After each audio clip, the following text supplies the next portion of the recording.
Hello दोस्तों, नमस्कार। स्वागत है आपका हमारे यूट्यूब चैनल उत्तराखंड जी के वेरी इजी ट्रिक्स में। और आज की इस वीडियो में दोस्तों हम बात करने वाले हैं पीवाईक्यू अग्रणी सीरीज पार्ट 9 के बारे में। दोस्तों जैसा कि दोस्तों आपको पता है, हमारी Uttarakhand UK triple S C UKPSC PYQ यानी कि प्रीवियस ईयर क्वेश्चन पेपर्स की अग्रणी सीरीज चल रही है, जिसमें हम अभी तक आपको 8 पार्ट्स प्रोवाइड करवा चुके हैं। अगर आपने वीडियो दोस्तों नहीं देखी हुई है तो आप उन वीडियोस को जरूर देख लीजिएगा। आप लोगों के आगामी यूके ट्रिपल एस सी और यूके पीएससी के जितने भी एग्जाम पेपर हैं दोस्तों, सभी एग्जाम्स के लिए ये वीडियोज बहुत ज़्यादा महत्वपूर्ण रहने वाली हैं। क्योंकि दोस्तों उत्तराखंड में लगभग लगभग सभी एग्जामों में दोस्तों आपका 10 से 15% पेपर, या आप ये कह सकते हैं बहुत सारे एग्जामों में तो 20 से 25 नंबर के पीवाईक्यूज भी रिपीट हो जाते हैं। ठीक है, तो इसलिए आप उन वीडियोज को जरूर फॉलो कर लीजिएगा। अगर आपने इससे पहले के 8 पार्ट नहीं देखे हुए हैं तो आप उनको भी देख लीजिएगा। दोस्तों आज की इस वीडियो में हम 9वें पार्ट के बारे में बात करने वाले हैं, जो कि हमारी पीवाईक्यू अग्रणी सीरीज के अंतर्गत रहने वाला है। ठीक है, इसमें दोस्तों हम ईओ के एग्जाम पेपर के बारे में बात कर रहे थे, जिसमें हम 135 तक के प्रश्नों के बारे में पढ़ चुके हैं। इससे आगे से लेकर के 200 तक के प्रश्नों के बारे में दोस्तों आज की इस वीडियो में हम बात करने वाले हैं। वीडियो पसंद आती है तो वीडियो को लाइक जरूर कीजिएगा, कमेंट जरूर कीजिएगा, अपने दोस्तों के साथ में भी दोस्तों वीडियो को जरूर शेयर कीजिएगा। ठीक है, और कमेंट बॉक्स में दोस्तों जरूर बताइएगा इस सीरीज को आगे कंटिन्यू करना है या नहीं करना है। ठीक है, क्योंकि आप लोगों का बहुत कम इंटरेस्ट इन वीडियोज में देखने को मिल रहा है। अगर आप लोगों को इनकी रिक्वायरमेंट है तभी मैं ये वीडियोज आप लोगों के लिए कंप्लीटली बनाते रहूंगा। ठीक है, और अगर आपने इससे पहले के पार्ट्स को नहीं देखा हुआ है तो आप उनको भी जरूर देख लीजिएगा। साथ ही दोस्तों अगर आप उत्तराखंड के आगामी एग्जाम हेतु प्रैक्टिस सेट के कोर्सेज से जुड़ना चाहते हैं, या फिर टॉपिक वाइज प्रैक्टिस सेट लगाना चाहते हैं, डिटेल उत्तराखंड और हिंदी के कोर्सेज से जुड़ना चाहते हैं, तो प्ले स्टोर से हमारी एप्लीकेशन उत्तराखंड जी के वेरी इजी ट्रिक्स को जरूर डाउनलोड कर लीजिएगा। वहां पर भी दोस्तों आपको पीवाईक्यूज का एक ऑनलाइन प्रैक्टिस सेट का बैच मिल जाएगा, जहां पर आपके 70 से 80 पीवाईक्यू अपलोड किए गए हैं, तो आप उनको भी दोस्तों अटेम्प्ट कर सकते हैं ऑनलाइन फॉर्मेट में। ठीक है, तो आज का दोस्तों हमारा पहला क्वेश्चन है कि भारत के चौथे राज्य खाद्य सुरक्षा सूचकांक 2021-22 में उत्तराखंड की रैंक क्या है। ठीक है, यह क्वेश्चन दोस्तों रिपीट हुआ था, पहले पटवारी के एग्जाम पेपर में भी यह प्रश्न आया था। तो भारत के चौथे राज्य खाद्य सुरक्षा सूचकांक 2021-22 में उत्तराखंड राज्य की रैंक कौन सी थी दोस्तों? यह है 7वीं। ठीक है, अगला हमारा प्रश्न है उत्तराखंड राज्य में ऑपरेशन मुक्ति अभियान किससे संबंधित था? ठीक है, तो ऑपरेशन मुक्ति अभियान दोस्तों उत्तराखंड पुलिस के द्वारा 2017 के आसपास में चलाया गया था, और ये बाल भिक्षावृत्ति से मुक्ति से संबंधित यह अभियान था। क्या? ऑपरेशन मुक्ति अभियान। ठीक है, काफी चर्चाओं में भी रहता है। ठीक है, तो नशा नहीं शिक्षा दो। ठीक है, इस प्रकार का ये अभियान था, ऑपरेशन मुक्ति अभियान। ठीक है, या भिक्षा नहीं शिक्षा दो, इस टाइप का ये अभियान था, ऑपरेशन मुक्ति अभियान। याद रखना आपको, उत्तराखंड पुलिस के द्वारा इस अभियान को शुरू किया गया था। ठीक है, और दोस्तों एक और चीज मैं आप लोगों से कहना चाहूंगा, मैंने आप लोगों को एक क्वेश्चन कराया था, 108वां क्वेश्चन था वो। ठीक है, तो उसको आप थोड़ा सा संशोधित कर लीजिएगा। ये है वो क्वेश्चन। ठीक है, कि जो पैठानी का हाँ ये सॉरी राहु का मंदिर ना, मैंने गलती से आपको पाबो बता दिया था, तो आप इसको दोस्तों पैठानी कर लीजिएगा। ठीक है, पैठानी का सूर्य मंदिर, सॉरी पैठानी में स्थित है राहु मंदिर। ठीक है, पैठानी। ठीक है, तो कहाँ? डांगसिरा पैठानी में स्थित है क्या? राहु का मंदिर। ठीक है, तो उत्तराखंड के किस स्थान पर एकमात्र राहु का मंदिर स्थित है दोस्तों? तो कहाँ पे? पैठानी में स्थित है। ठीक है, तो पैठानी के राहु मंदिर के रूप में भी इस मंदिर को जाना जाता है। तो डी इसका आंसर नहीं होगा, ए इसका आंसर होगा। इसको आप सही कर लीजिएगा। ठीक है, तो आज दोस्तों थे हम थे। अगला हमारा प्रश्न है उत्तराखंड की दीनदयाल उपाध्याय गृह आवास होम स्टे विकास योजना के संदर्भ में निम्नलिखित में से कौन सा कथन सही नहीं है? ठीक है, तो दीनदयाल उपाध्याय गृह आवास होम स्टे विकास योजना के बारे में आपसे पूछा गया है कि यह योजना 2017 में प्रारंभ की गई थी। इस योजना के अंतर्गत पर्यटन विभाग द्वारा पर्वतीय क्षेत्रों में 50% यानी कि अधिकतम 15 लाख रुपए तक अनुदान किया जाता है। इस योजना के अंतर्गत पर्यटन विभाग द्वारा मैदानी क्षेत्रों में 25% यानी कि अधिकतम 7.5 लाख अनुदान किया जाता है। इस योजना का उद्देश्य स्वरोजगार उपलब्ध कराकर स्थानीय लोगों की आर्थिक स्थिति को सुधारना है। ठीक है, अब देखिए, आप नाम देखिए, योजना का नाम है दीनदयाल उपाध्याय गृह आवास होम स्टे विकास योजना। ठीक है, तो होम स्टे विकास योजना है दोस्तों, यह किसके लिए है? स्वरोजगार उपलब्ध कराने के लिए है, और स्थानीय लोगों की आर्थिक स्थिति को सुधारना इसका उद्देश्य है। ये तो दोस्तों बिल्कुल सही है। ठीक है, अगला है इस योजना के अंतर्गत पर्यटन विभाग द्वारा मैदानी क्षेत्रों में 25% तक अनुदान दिया जाता है, यानी कि 7.5 लाख रुपए तक का अनुदान दिया जाता है। ये भी बिल्कुल सही है। और पर्वतीय क्षेत्रों में 50% यानी कि 15 लाख तक का अनुदान दिया जाता है। ये भी बिल्कुल सही है। ठीक है, तो कौन सा कथन सुमेलित नहीं है पूछा गया है? तो ऑप्शन नंबर ए दोस्तों आपका सुमेलित नहीं होगा। क्यों? क्योंकि जो ये दीनदयाल उपाध्याय गृह आवास होम स्टे विकास योजना है, यह 2017 में प्रारंभ नहीं हुई थी। ये कब प्रारंभ हुई थी? 2018 में दोस्तों यह योजना प्रारंभ हुई थी। इसलिए आपका ऑप्शन ए यहाँ पर क्या है? सुमेलित नहीं है। ठीक है, तो उत्तराखंड की योजनाओं से दोस्तों इस प्रकार के प्रश्न पूछे जाते रहे हैं, तो आपको याद रखना है दीनदयाल उपाध्याय गृह आवास होम स्टे विकास योजना कब शुरू हुई थी? 2018 में। किससे संबंधित है दोस्तों? होम स्टे के संबंध में दोस्तों आपका स्वरोजगार उपलब्ध कराकर स्थानीय लोगों की आर्थिक स्थिति को सुधारने से संबंधित है। पर्वतीय क्षेत्रों में 50% तक अनुदान दिया जाता है, इसमें 15 लाख रुपए तक, और मैदानी क्षेत्रों में 15 से दोस्तों इसका आधा लगभग मतलब 25 प्रतिशत का अनुदान दिया जाता है, अधिकतम 7.5 लाख तक का अनुदान मैदानी क्षेत्रों में दिया जाता है। अगला हमारा प्रश्न है, ये दोस्तों करंट अफेयर का क्वेश्चन था कि उत्तराखंड में शहरी क्षेत्र में स्वच्छ पेयजल की आपूर्ति का निर्धारक मानक लीटर प्रति व्यक्ति प्रतिदिन एलपीसीडी क्या है, ठीक है। तो दोस्तों ये पानी से संबंधित आपका एक डाटा था जो कि न्यूज़पेपर में आया था, ठीक है। और करीबन-करीब जून के आसपास की दोस्तों ये न्यूज़ थी, जून 2022 में, ठीक है।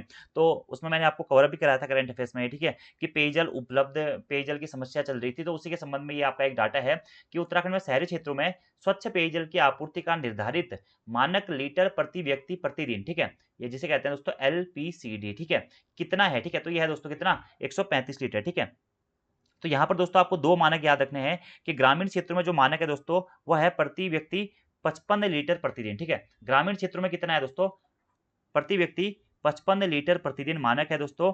वहीं दोस्तों शहरी क्षेत्रों में जो ये मानक है कितना है? 135 लीटर प्रति व्यक्ति प्रतिदिन है, ठीक है। ये आपको डायरेक्टली याद रखना है, ठीक है। तो पानी की कमी के लिए दोस्तों ये आपका पेयजल आपूर्ति संबंधित जो आंकड़े थे, इससे संबंधित यह प्रश्न था, करंट अफेयर का क्वेश्चन था। आगे भी पूछा जा सकता है क्योंकि यहाँ पे स्वच्छ शहरी क्षेत्रों में स्वच्छ पेयजल की आपूर्ति का निर्धारित पूछा गया है। तो शहरी क्षेत्र में यानी कि स्वच्छ पेयजल की आपूर्ति जो आपका प्रति व्यक्ति प्रतिदिन कितने है, मतलब कितनी होनी चाहिए, तो 135 लीटर है, ठीक है। और ग्रामीण क्षेत्रों में कितनी है? 55 लीटर है, ठीक है। लेकिन इतना दोस्तों उपलब्ध नहीं हो पा रहा है, ठीक है। जैसे उस टाइम जो रिपोर्ट आई थी उसमें एक आ गया था कि जो पर्वतीय क्षेत्रों में 55 लीटर प्रतिदिन जो ग्रामीण क्षेत्रों में मानक है, तो 55 लीटर प्रतिदिन ना मिलकर 25 लीटर प्रतिदिन ही जल उपलब्ध हो पा रहा है, ठीक है। वहीं शहरों में 135 लीटर मानक है, तो यह 35 से 40 लीटर ही उपलब्ध हो पा रहा है, ठीक है। इसलिए ये रिपोर्ट आपकी क्या थी? चर्चाओं में थी, ठीक है। तो याद रखना आपको ग्रामीण क्षेत्रों में कितनी थी?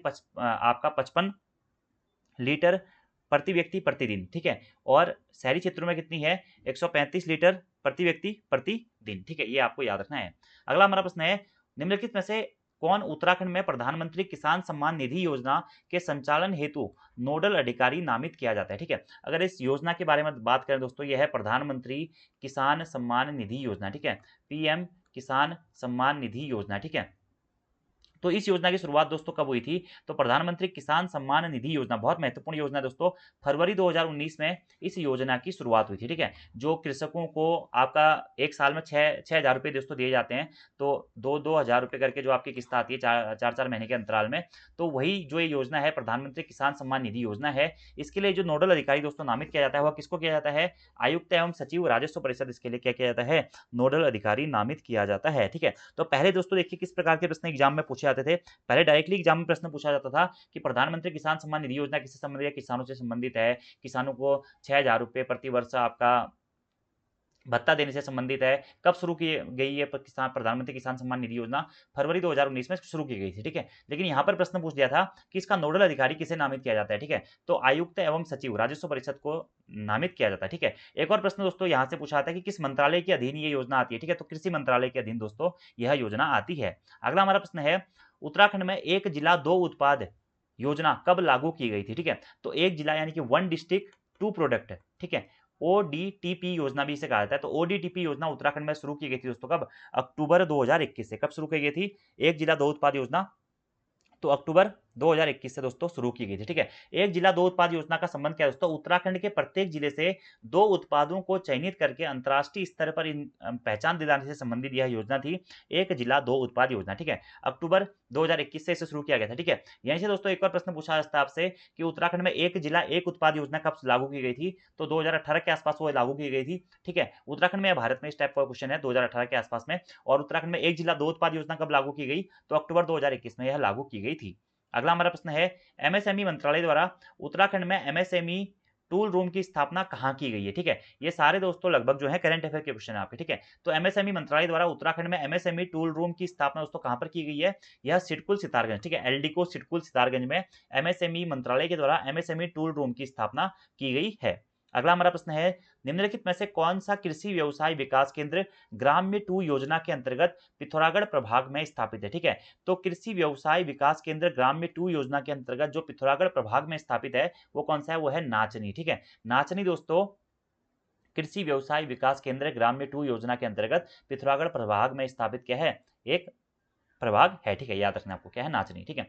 अगला हमारा प्रश्न है, देखिए दोस्तों ये सारे उत्तराखंड के करंट अफेयर के क्वेश्चन है और उत्तराखंड के करंट अफेयर्स में आपको कंटिन्यूसली कराता भी हूँ। मंथली करंट अफेयर्स की वीडियो हमारे चैनल पर आप लोगों को मिल जाएगी, तो आपके जो अपकमिंग एग्जाम पेपर्स हैं उसके लिए आप उन करंट अफेयर्स को जरूर फॉलो कर लीजिएगा, ठीक है। मंथली करंट अफेयर्स की वीडियो है, आप उनको जरूर देख लीजिएगा। देखिए ये प्रश्न दोस्तों बहुत अच्छा प्रश्न था, बजट 2023-24 से संबंधित था दोस्तों ये प्रश्न, और बजट 2024-25 भी दोस्तों आ चुका है, ठीक है। तो 2024-25 के बजट के ऊपर मैंने वीडियो भी बनाया हुआ है, आप उस वीडियो को कंप्लीटली देख लीजिएगा। और ये प्रश्न दोस्तों ना, मैं इतना कह सकता हूं कि मात्र 1% लोगों ने ये प्रश्न आपका सही किया होगा एग्जाम में, क्योंकि ये बहुत अच्छे लेवल का क्वेश्चन है। देखिए प्रश्न क्या है, उत्तराखंड बजट 2023-24 में ऋण भुगतानों को छोड़कर अनुमानित कुल व्यय कितना था, ठीक है। देखिए दोस्तों एक तो क्या होता है, इससे पहले तक आयोग क्या पूछता था कि राजस्व प्राप्तियां कितना है, राजस्व घाटा कितना है, राजस्व व्यय कितना है, पूंजीगत व्यय कितना है, पूंजीगत प्राप्तियां कितनी है, राजस्व प्राप्तियां कितनी है, कुल व्यय कितना है, कुल प्राप्तियां कितनी है, इस प्रकार से प्रश्न पूछा जाता है, ठीक है। यहाँ पर क्या प्रश्न पूछा गया है बजट से कि उत्तराखंड बजट 2023-24 में बजट भुगतानों को छोड़कर अनुमानित कुल व्यय कितना था, ठीक है। अब इसके लिए दोस्तों आपको सबसे पहले यह पता होना चाहिए कि जो 2023-24 का बजट था उसमें कुल व्यय कितना था, ठीक है, कुल व्यय कितना था, राजस्व व्यय और पूंजीगत व्यय को जोड़कर कुल व्यय कितना था, उसमें से फिर आपको जो ऋण भुगतान थे वह घटाने थे, उससे आपका आंसर आना था। तो इसका जो राइट आंसर था वो था कितना दोस्तों, 66,179 करोड़, ठीक है। अब आप ऑप्शन में देखिए, आप इसमें तुक्का भी नहीं मार सकते क्योंकि 66,179 करोड़ है, यहाँ पे 66,571 करोड़ है, ठीक है।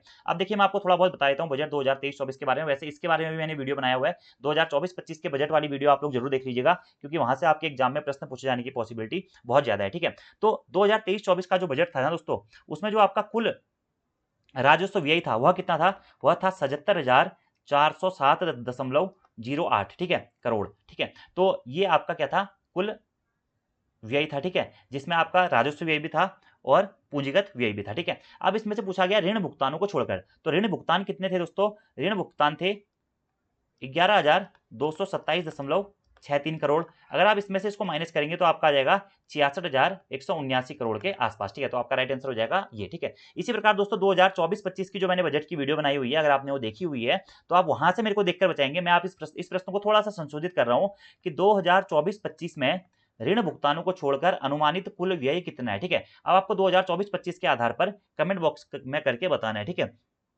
तो मैं आपको थोड़ा सा हिंट भी देता हूं कि 2024-25 में जो आपका कुल व्यय था वह कितना था, कुल व्यय जिसमें आपका राजस्व व्यय भी था और पूंजीगत व्यय भी था, वो था 89,230.07 करोड़, ठीक है। और जो आपका इसमें से ऋण था, ऋण कितना था, यह था 19,136.55 करोड़, ठीक है। तो इसमें से आपको माइनस करके बताना है कि कितना कुल अनुमानित व्यय था। तो इस प्रकार के प्रश्न दोस्तों बजट से और आर्थिक सांख्यिकी रिपोर्ट है वहां से बन जाते हैं, तो इस प्रकार के प्रश्नों को आपको जरूर पढ़ के जाना है, ठीक है। खासकर यूकेपीएससी के आपके एग्जाम है तो वहां पर बहुत सारे प्रश्न इस प्रकार के पूछे जाते हैं।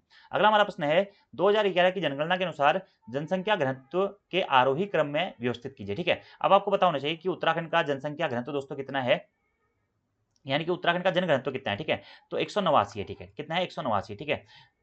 अब सर्वाधिक जनसंख्या घनत्व वाला जनपद कौन सा है हमारा दोस्तों, वह हरिद्वार जनपद है। तो आप यहाँ से डायरेक्टली कर सकते हैं चमोली, अल्मोड़ा, देहरादून और हरिद्वार, ये आपका क्या है, जनसंख्या घनत्व का आरोही क्रम यानी कि बढ़ता हुआ क्रम है, ठीक है। तो जनघनत्व के बारे में बात की गई दोस्तों, आपका जनघनत्व कितना है उत्तराखंड का, 189 जनघनत्व है, ठीक है। जनघनत्व क्या होता है दोस्तों, जो आपका प्रति वर्ग आपका किलोमीटर स्क्वायर एरिया होता है उसमें कितनी जनसंख्या निवास करती है, वह आपका जनसंख्या घनत्व या जनघनत्व कहलाता है। उत्तराखंड का जनघनत्व कितना, 189 है। उत्तराखंड का सर्वाधिक जनघनत्व वाला जिला कौन सा है दोस्तों, हरिद्वार जिला है।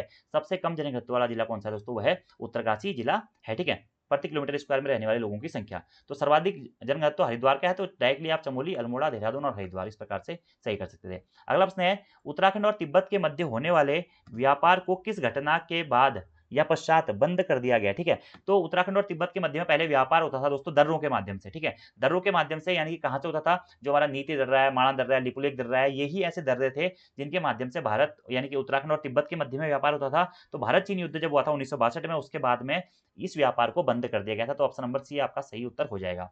अगला प्रश्न है, निम्नलिखित में से कौन सा कथन सुमेलित नहीं है, आईडीपीएल ऋषिकेश में है, बीएचईएल हरिद्वार में है, बीईएल उत्तरकाशी में है, या आईवीआरआई दोस्तों मुक्तेश्वर में है, ठीक है।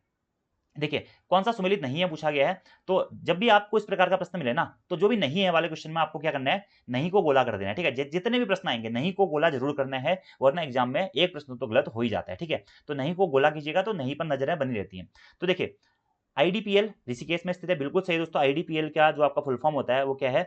Indian drugs and pharmaceuticals limited. कहाँ स्थित है? ऋषिकेश देहरादून में स्थित है इंडियन ड्रग्स फार्मास्यूटिकल्स लिमिटेड, ठीक है। बीएचईएल की बात करें, Bharat heavy electricals limited, Haridwar में स्थित है, बिल्कुल सही है। आईवीआरआई की बात करें, इंडियन वेटरनरी रिसर्च इंस्टीट्यूट, ठीक है। आईवीआरआई मुक्तेश्वर नैनीताल जनपद में स्थित है, ये भी बिल्कुल सही है। तो कौन सा सुमेलित नहीं है? ऑप्शन नंबर सी दोस्तों आपका सुमेलित नहीं है, क्योंकि बीईएल, बीईएल क्या है? भारत इलेक्ट्रॉनिक्स लिमिटेड, ठीक है। तो भारत इलेक्ट्रॉनिक्स लिमिटेड दोस्तों आपका उत्तरकाशी में स्थित नहीं है। कहाँ स्थित है? कोटद्वार में स्थित है, ठीक है। भारत इलेक्ट्रिकल्स लिमिटेड आपका कोटद्वार में स्थित है, इसलिए ऑप्शन नंबर सी दोस्तों आपका क्या हो जाएगा यहाँ पे? सुमेलित नहीं होगा। अगले प्रश्न के बारे में बात करते हैं। निम्नलिखित में से कौन सा क्षेत्र राज्य समन्वित सहकारिता विकास योजना या परियोजना से आच्छादित नहीं है? यहां पर भी देखिए क्या पूछा गया है, नहीं है। तो बहुत बार हम क्या ऐसे प्रश्न पढ़ते हैं, उत्तराखंड में निम्नलिखित में से कौन सा क्षेत्र राज्य समन्वित सहकारिता विकास परियोजना से आच्छादित है, ठीक है। आप सपोज दैट आपने पढ़ दिया ऑप्शन सहकारिता, दुग्ध विकास, बकरी और भेड़ पालन और शिक्षा, ठीक है। तो आपको इसमें से सपोज दैट कोई भी एक पता था, आपने ये तो पढ़ा ही नहीं कि नहीं है, ठीक है। और अमूमन क्या होता है दोस्तों ऐसे ऑप्शनों में, जैसे आपको पहला ही पता है कि आपने कहा यार राज्य समन्वित सहकारिता विकास परियोजना में सहकारिता तो होगी होगी, तो सहकारिता आंसर मार दिया। लेकिन दोस्तों यहाँ पर पूछा गया कि आच्छादित नहीं है, तो सहकारिता भी है, दुग्ध विकास भी है, भेड़ एवं बकरी पालन भी है, तो कौन सा आच्छादित नहीं है दोस्तों? शिक्षा आच्छादित नहीं है। तो राज्य समन्वित सहकारिता में क्या आच्छादित नहीं है दोस्तों? शिक्षा आच्छादित नहीं है। याद रखना, राज्य समन्वित सहकारिता विकास परियोजना में कौन सा क्षेत्र आच्छादित नहीं है? शिक्षा वाला क्षेत्र दोस्तों आपका आच्छादित नहीं है, याद रखना है आपको। अगले प्रश्न के बारे में बात करते हैं। जनगणना 2011 के अनुसार उत्तराखंड में लिंगानुपात क्या था, ठीक है। तो 2011 की जनगणना के अनुसार उत्तराखंड का लिंगानुपात कितना था? आप सभी लोगों को पता होगा, 963 था, ठीक है। सर्वाधिक लिंगानुपात वाला जिला कौन सा है दोस्तों? हमारा उत्तराखंड का। लिंगानुपात के अनुसार उत्तराखंड का भारत में कौन सा स्थान है? 13वां स्थान है। कौन सा स्थान है दोस्तों? 13वां स्थान है, ठीक है। और सर्वाधिक लिंगानुपात वाला जिला हमारा कौन सा है उत्तराखंड का? तो वह है दोस्तों अल्मोड़ा जिला है। और सबसे कम लिंगानुपात वाला जिला कौन सा है दोस्तों? तो सबसे कम लिंगानुपात वाला जो जिला है वह है हमारा हरिद्वार जनपद, ठीक है, याद रखना है आपको। और उत्तराखंड का लिंगानुपात है 963। अगला प्रश्न है, उत्तराखंड में प्रधानमंत्री किसान सम्मान निधि योजना के संचालन हेतु नोडल विभाग निम्नलिखित में से कौन सा है, ठीक है। तो थोड़ी देर पहले ये प्रश्न मैंने आपको बताया था कि फरवरी 2019 में प्रधानमंत्री किसान सम्मान निधि योजना की शुरुआत होती है। तो उसमें पूछा गया था कि नोडल हेड कौन होता है। यहाँ पर पूछा गया कि इसका नोडल विभाग कौन सा है, तो कृषि विभाग है। देखिए दोस्तों, एक ही एग्जाम पेपर में प्रधानमंत्री किसान सम्मान निधि योजना से 2 प्रश्न आ गए हैं, और इससे पहले भी ये प्रश्न बहुत बार एग्जामों में पूछा गया था। तो पीवाईक्यू का यही फायदा है, अब जैसे ये प्रश्न आ गया ना प्रधानमंत्री किसान सम्मान निधि योजना, तो आपको इसके बारे में सब कुछ पढ़ लेना है कि प्रधानमंत्री किसान सम्मान निधि योजना में क्या क्या है, कैसे कैसे होता है, कितने रुपए दिए जाते हैं, कौन सा विभाग है, कौन सा नोडल विभाग है, सारे पॉइंट आपको पढ़ लेने हैं। तो आगे आने वाले एग्जाम्स में भी इसी प्रकार के प्रश्न आपके रिपीट होते रहते हैं, ठीक है। जैसे ये प्रश्न है कि खनन नीति वाला, ये तो बहुत बार रिपीट हो गया है। उत्तराखंड राज्य में प्रथम खनन नीति की घोषणा कब की गई थी? तो आप सभी लोगों को बच्चे बच्चे को पता होता है कि 2001 में की गई थी, ठीक है। ऐसे अगला हमारा प्रश्न है, देखिए, उत्तराखंड स्टार्टअप नीति 2023 शुरू की गई थी, क्यों? शिक्षा में उद्यमिता को बढ़ावा देने के लिए, शैक्षिक संस्थाओं में नवाचार की व्यवसायीकरण के लिए, महिलाओं के बीच में उद्यमिता को प्रोत्साहित करने के लिए, ठीक है। तो उत्तराखंड स्टार्टअप नीति 2023 कब शुरू की गई थी? मतलब 2023 शुरू की गई थी कि किस लिए शुरू की गई थी? उद्यमिता को बढ़ावा देने के लिए, इसीलिए स्टार्टअप है दोस्तों, एंटरप्रेन्योरशिप को बढ़ावा देने के लिए, शैक्षिक संस्थाओं में नवाचार की व्यवसायीकरण यानी कि ऐसी शिक्षा पर जोर डालने के लिए जो जिससे आदमी को रोजगार मिल सके, और तीसरा महिलाओं के बीच में एंटरप्रेन्योरशिप को प्रोत्साहित करने के लिए। तो ये सभी आपका आंसर हो जाएगा, ठीक है। और मैंने आपको एक चीज और बताई है, जब आपको इस प्रकार के क्वेश्चन पूछे जाते हैं ना इकोनॉमिक्स से खासकर, ठीक है, और आपको वो प्रश्न नहीं आ रहा है और आप उसमें तुक्का मारना चाहते हैं और उसमें सभी वाला ऑप्शन है, तो आप सभी वाले ऑप्शन के साथ में जाइएगा। लगभग 90% में जो इकोनॉमी के क्वेश्चन होते हैं, भले ही वो उत्तराखंड के हों या फिर नेशनल इंटरनेशनल लेवल पे हों, तो वहां पे ऑल वाला क्वेश्चन सही होने के चांसेस रहते हैं, ठीक है। अगला प्रश्न है हमारा, निम्नलिखित में से कौन सा एक युग्म सुमेलित नहीं है? सुगंध फसल उत्कृष्टता केंद्र सेरापुई में है, बिल्कुल सही है दोस्तों। आरोमा पार्क काशीपुर में है, बिल्कुल सही है दोस्तों। मृदा परीक्षण प्रयोगशाला दोस्तों भवाली में स्थित है, ये भी बिल्कुल सही है, ठीक है। तो कौन सा युग्म सुमेलित नहीं है? ऑप्शन नंबर डी दोस्तों सुमेलित नहीं है, क्योंकि चाय फैक्ट्री कहाँ? उधम सिंह नगर जनपद में नहीं है दोस्तों। कहाँ पे स्थित है? कौसानी में स्थित है, ठीक है। कौसानी बागेश्वर जनपद में। कभी कहीं कहीं आप किसी किसी किताब में चाय फैक्ट्री को अल्मोड़ा भी पढ़ेंगे, लेकिन आपको अल्मोड़ा तभी करना है ऑप्शन में जब आपको कौसानी बागेश्वर ऑप्शन में ना मिले, ठीक है। तो चाय फैक्ट्री कहाँ पे है? कौसानी में है, ठीक है। और इसे आप बागेश्वर ऑब्लिक अल्मोड़ा दोनों नोट कर सकते हैं, ठीक है। वैसे कौसानी बागेश्वर में पड़ता है, लेकिन कहीं कहीं किताबों में चाय फैक्ट्री अल्मोड़ा भी देखने को मिलती है, ठीक है। तो पिंगल कुछ करके एक स्थान है, वहां पर चाय फैक्ट्री स्थित है, ठीक है। तो आगे आने वाले एग्जाम्स में देखिए प्रश्न क्या बनेगा, क्या बन सकता है कि सुमिलित कीजिए में यही प्रश्न डाल देगा कि सुमिलित कीजिए में, 4 ऑप्शन ऊपर नीचे कर देगा। तो आपको ये याद करना है कि सगंध फसल उत्कृष्टता केंद्र कहाँ? सेलाकुई में है। आरोमा पार्क काशीपुर में है। मृदा परीक्षण प्रयोगशाला भवाली में है। और चाय फैक्ट्री कहाँ पे है? कौसानी में स्थित है। अगला हमारा प्रश्न है, राज्य वन भारत राज्य की वन रिपोर्ट 2021 के अनुसार उत्तराखंड के किस जनपद का उसके भौगोलिक क्षेत्र के सापेक्ष वनाच्छादित क्षेत्र का प्रतिशत सर्वाधिक है। ठीक है, तो सर्वाधिक वन प्रतिशत वाला जिला भी कौन सा है दोस्तों, नैनीताल ही है। और वनाच्छादित क्षेत्र का प्रतिशत सर्वाधिक कहाँ है, यह भी नैनीताल में। ठीक है, और वन रिपोर्ट 2021 के बारे में दोस्तों मैं डिटेल्स में वीडियो भी बना चुका हूँ, अगर आपने वीडियो नहीं देखा है तो देख लीजिएगा, क्योंकि जो ये वन वाला फैक्टर है यहाँ से भी प्रश्न पूछा आता है। ठीक है, जैसे उत्तराखंड में सर्वाधिक वन क्षेत्रफल वाला जिला कौन सा है, पौड़ी गढ़वाल है। कहीं कहीं पौड़ी गढ़वाल ऑप्शन में नहीं होता है तो वहाँ पे उत्तरकाशी ऑप्शन में दिया जाता है, उत्तरकाशी सही मान लिया जाता है। उसी प्रकार से सर्वाधिक वनाच्छादन क्षेत्र का प्रतिशत किसमें है, नैनीताल में। ऐसे ही प्रश्न पूछा जाता है कि सर्वाधिक वन प्रतिशत वाला जिला कौन सा है, तो वो नैनीताल में है। तो इस प्रकार के प्रश्न आपको डायरेक्टली याद रखने होते हैं।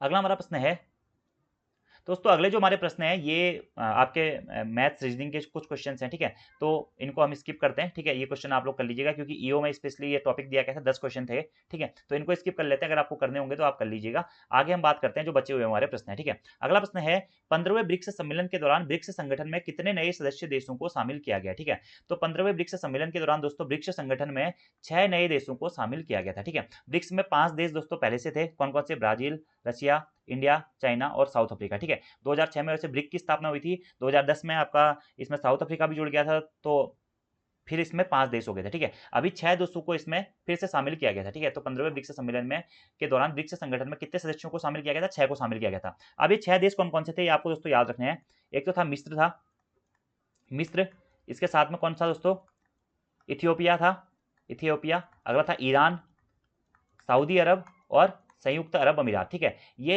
और साथ में अर्जेंटीना। ठीक है, अर्जेंटीना के बारे में भी मैं आपको एक फैक्ट बताऊंगा, और क्या था, अर्जेंटीना था। तो ब्रिक्स 15वें ब्रिक्स सम्मेलन के दौरान ब्रिक्स संगठन में 6 सदस्य देशों को शामिल किया गया था। कौन कौन से थे दोस्तों, मिस्र था, इथियोपिया था, ईरान था, सऊदी अरब था, संयुक्त अरब अमीरात था और अर्जेंटीना था। ठीक है, लेकिन अर्जेंटीना दोस्तों ब्रिक्स में शामिल नहीं हुआ। अर्जेंटीना ने क्या किया, ब्रिक्स की सदस्यता को लेने से मना कर दिया, सदस्य देशों में अर्जेंटीना शामिल नहीं हुआ है। तो उस टाइम पे क्या था, ब्रिक्स में कुल 11 देश हो गए थे, जिसे ब्रिक्स प्लस कहा गया था। अभी अर्जेंटीना ने अपना नाम इसमें से वापस ले लिया, तो अभी वर्तमान में ब्रिक्स में कितने सदस्य देश हैं, 10 सदस्य देश हैं। तो यह प्रश्न एग्जाम में पूछा जा सकता है, क्योंकि अर्जेंटीना ने अभी हाल फिलहाल 2-3 महीने पहले अपना नाम वापस लिया हुआ है। तो इसलिए अब 15वें ब्रिक्स सम्मेलन के दौरान ब्रिक्स सम्मेलन में 6 सदस्यों को शामिल किया गया था, लेकिन वर्तमान में किस सदस्य ने अपना नाम वापस लिया है, तो अर्जेंटीना ने अपना नाम वापस लिया है। ठीक है, याद रखना है आपको। और वर्तमान में ब्रिक्स में कितने सदस्य हैं, 10 हैं। ब्रिक्स का हेडक्वार्टर कहाँ है, संघाई चीन में स्थित है। अगला प्रश्न है सांख्यिकी एवं कार्यक्रम कार्यान्वयन मंत्रालय के सूत्रों के अनुसार वर्ष 2022-23 में भारत के निम्न में से किस राज्य में वर्तमान मूल्यों पर प्रति व्यक्ति आय सर्वाधिक है। ठीक है, तो वर्तमान मूल्यों पर 2022-23 के अनुसार दोस्तों सर्वाधिक प्रति व्यक्ति आय वाला जो हमारा राज्य है वह कौन सा है दोस्तों, वह था हमारा कौन सा, तेलंगाना। ठीक है, कौन सा, तेलंगाना। अगला प्रश्न ये भी बहुत ज्यादा महत्वपूर्ण है दोस्तों, नारी शक्ति वंदन विधेयक लोकसभा द्वारा कितने मदों से पारित किया गया था। ठीक है, तो नारी शक्ति वंदन विधेयक 2023 के नाम से हम इसे जानते हैं। कौन सा संविधान संशोधन है दोस्तों, तो 128वां संविधान संशोधन विधेयक है। ठीक है, विधेयक है। ठीक है, याद रखना है, 128वां संविधान संशोधन विधेयक है, नारी शक्ति वंदन विधेयक, जो कि दोस्तों लोकसभा में और आपका राज्यसभा में या फिर विधानसभा में महिलाओं के आरक्षण से संबंधित है, महिलाओं को 33% आरक्षण देने से संबंधित है। तो ये जो नारी शक्ति वंदन विधेयक है यह लोकसभा में पारित हो गया था। कब पारित हुआ लोकसभा में, यह प्रश्न भी आपसे एग्जाम में पूछा जाता है दोस्तों।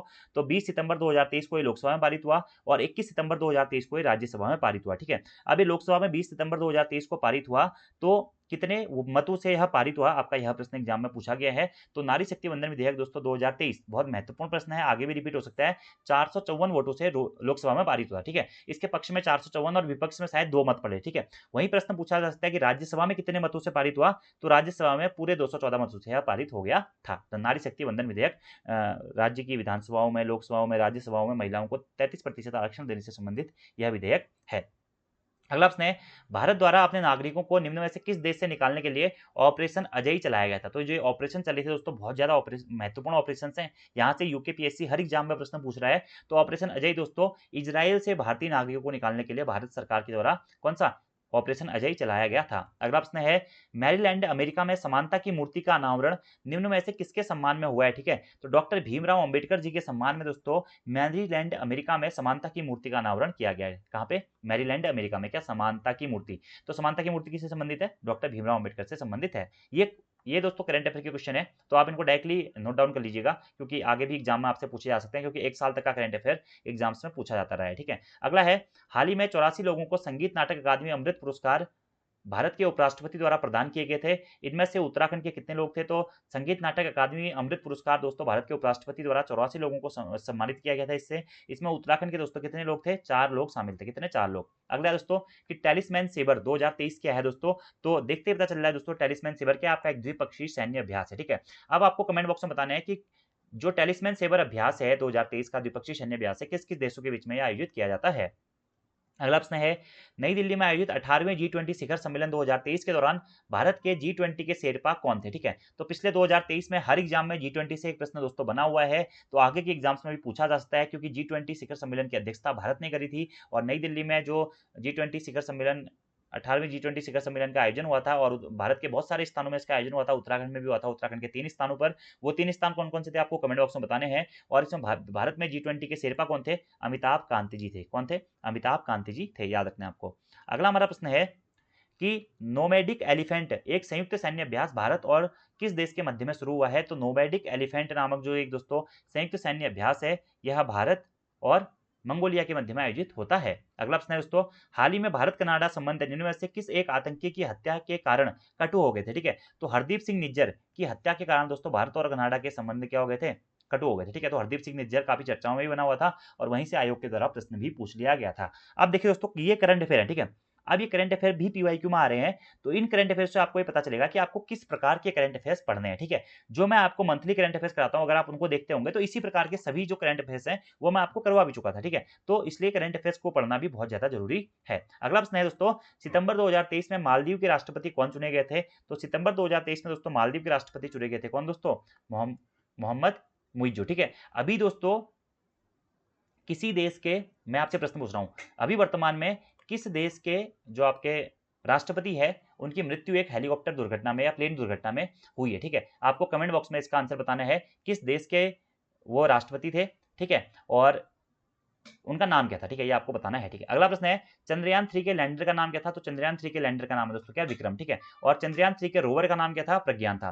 चंद्रयान 3 के बारे में आप लोग डिटेल्स में सारे फैक्ट्स पढ़ लीजिएगा, मैंने करवाए हुए भी हैं आपको कमेंट आपके करंट अफेयर्स में। ठीक है, अगला प्रश्न देखिए, फिर से ऑपरेशन वाला प्रश्न पूछ लिया गया, निम्नलिखित में से किस देश में भारतीय नागरिकों को निकालने के लिए ऑपरेशन कावेरी चलाया गया? ठीक है, तो ऑपरेशन कावेरी दोस्तों किस देश से भारतीय नागरिकों को निकालने के लिए चलाया गया था? तो ऑपरेशन कावेरी दोस्तों चलाया गया था आपके कहां से? सूडान से भारतीय नागरिकों को चलाने के लिए ऑपरेशन कावेरी चलाया गया था। ठीक है, अब देखिए ऑपरेशन से बहुत सारे प्रश्न बनते हैं। अभी थोड़ी देर पहले ऑपरेशन अजय पूछा गया था और यहाँ पे ऑपरेशन कावेरी पूछ लिया गया। ठीक है, ऑपरेशन कावेरी क्या है? सूडान से भारतीय नागरिकों को निकालने के लिए चलाया गया एक ऑपरेशन था जो कि भारत सरकार के द्वारा चलाया गया था। ठीक है, अब दोस्तों आपको कमेंट बॉक्स में बताना है कि यूक्रेन से भारतीय नागरिकों को निकालने के लिए कौन सा ऑपरेशन चलाया गया था। ठीक है, कौन सा ऑपरेशन चलाया गया था यूक्रेन से भारतीय नागरिकों को निकालने के लिए। अगला हमारा प्रश्न है, नरगिस मोहम्मदी नोबेल शांति पुरस्कार 2023 का संबंध निम्नलिखित में से किस देश से है? ठीक है, तो नरगिस मोहम्मदी को नोबेल शांति पुरस्कार 2023 से सम्मानित किया गया था। इनका संबंध किस देश से है दोस्तों?